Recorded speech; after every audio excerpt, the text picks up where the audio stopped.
I'm going to be going over how to find off-market distressed properties in your area for free. And I actually use all three of these strategies in my own business to purchase deals. Currently, I own 17 units, mostly small multifamily in the Washington, D.C. market. But this also applies for fix and flip deals, or even if you just want to buy your principal residence, you can use these strategies as well to find a great discounted deal. So I'm going to try to keep this video at about 10 minutes, so definitely watch all the way to the end, and let's jump into it. So the very first strategy you should do is go onto the MLS and pull up the temporarily off, withdrawn, expired, or canceled listings within the last 6 months. You can even go back a year, even 2 years if you want, because you know at some point recently these sellers were trying to sell the property and for whatever reason they failed. And you obviously want to do it for the type of property that you're looking for. And I'll show you a quick example, but recently I was looking for a 4-unit deal in Washington, D.C. So what did I do? Pulled up all the expired, canceled, withdrawns of the last, I think I went back a year or two and found a great deal that way. All right, so here's my MLS. And if you're not a licensed agent, number one, you should be if you're an investor, and reach out to me if you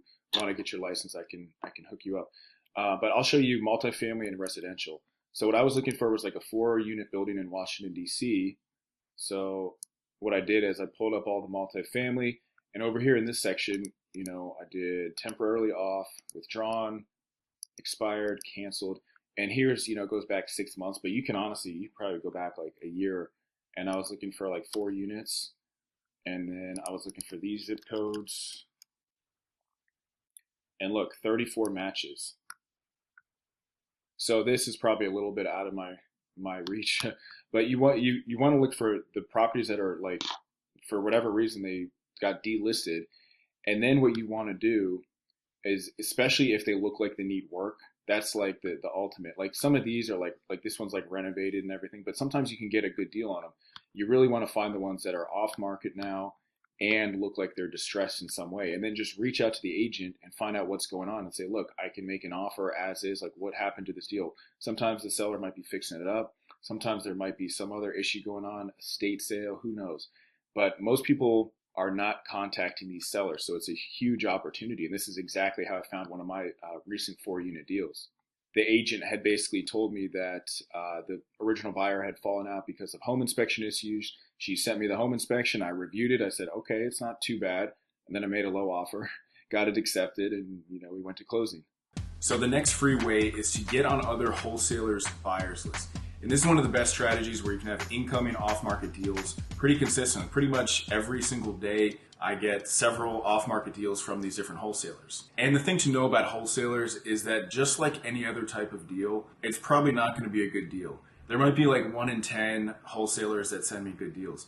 But if you have 20, 30, or 50 different wholesalers that are consistently sending you deals, you'll always have something to look at. And every now and then you will find some amazing deals. I've bought numerous deals from wholesalers. So the best way to build your wholesaler list, and you can probably get about 50 different wholesalers on your list today if you wanted to in the next half hour. Number one, just go on Google, we buy houses for your city. And you're going to see a long list, probably 2, 3, 4, 5 pages of different investment companies. And they're often going to have something called their buyers list. And you want to go ahead and put your email in for their, for the buyers list, and they're going to start sending you deals. Sometimes it might not be the exact deal that you're looking for, but if you're on enough lists, you will start to see like deals in your own neighborhood. I remember I was on a wholesaler list. I was like, the house next door to me was like on one of their lists. I was like, oh my gosh.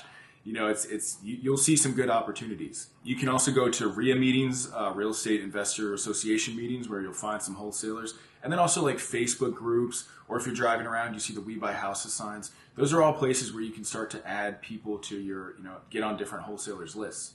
And keep in mind that every city is usually going to have like the top 2 or 3 wholesalers that pump out, like 5, 6, 7, 10 deals every single month. So there's going to be, it's like the 80-20 rule. There's going to be the active ones, but sometimes like the smaller wholesalers that might only do a few deals per year, sometimes they come across the best deals. So that's why it's important to have like a combination of the top ones, as well as, get as many people, get on as many email lists as possible. So in addition to wholesalers, you also want to build up your agent database. And you don't want to just message every single realtor. I mean, you could do that, but it wouldn't be the most strategic use of your time. What you want to do is you want to find the agents that have done that type of deal that you're looking to do. So similar to wholesalers, you could build another list of about 50 or so agents that could be sending you these types of deals. So when I was looking for my last 4-unit in Washington, D.C., I made a list of every single agent that had represented a buyer or seller in the last, I think, 2 years in the certain zip codes I was looking for 4-unit buildings in Washington, D.C. So that's a pretty targeted list of agents. And I reached out to all of them, I think via email and text. I mean, I have it still on my database. I said, hey, I own several of these 4 units. I'm looking for another one. If you have anything, let me know. And especially in the multifamily world, if you tell another multifamily agent that you've closed on a multifamily deal, they will start finding you deals. And if you're looking for fix and flips or more residential properties, you just want to either have an approval letter or say that you've purchased one similar to that. And agents will start to take you serious because agents get bombarded with investors all the time.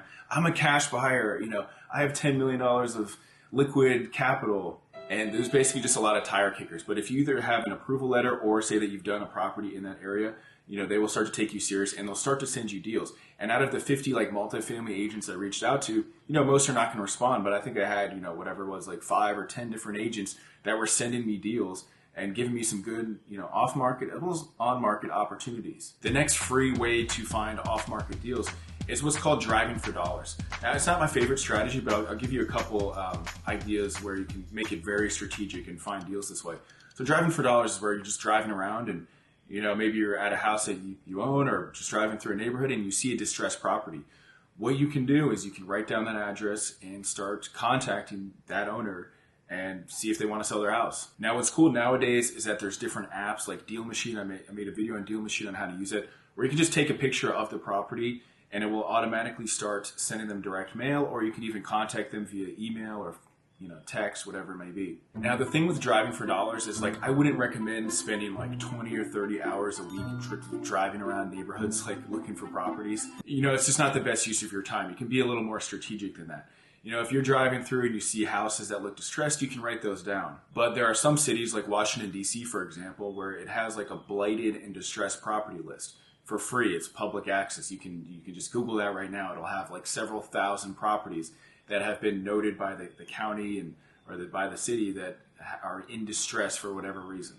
So instead of you driving all across Washington, D.C., they've already compiled this list. And yeah, it might not have every single property on there, but it's going to save you quite a bit of time. And a way you can be even more strategic than that is, and this is a paid service, but it's really not that expensive, is to use PropStream. So I have a video on PropStream as well. But basically, you can just pull up a list of potentially motivated sellers in the entire city, no matter what part of the country you're in. So with PropStream, I usually like to use 2 or 3 different forms of motivation. So I might say, the person has owned the property at least 10 years. It's in these up-and-coming areas, and maybe they're an absentee owner, or maybe there's tax liens, or different things like that. And you can really filter to find a potentially motivated group of sellers. And then you could contact them via direct mail, text, phone.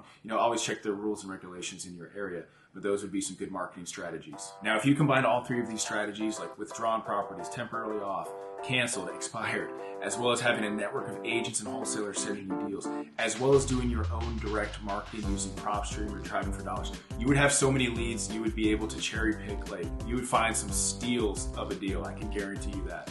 It's funny because when investors say there's no more deals out there, they're literally not doing any of these things. And I ask them sometimes, I'm like, what marketing are you even doing? And they're like, oh, they might just search the MLS here and there and say, oh, there's no more deals. You have to be strategic when you're looking for off-market properties. If you're looking to work with me one-on-one, check out the links below. I have some different programs and mentorship options and different ways that we can work together. So I'll see you on the next video.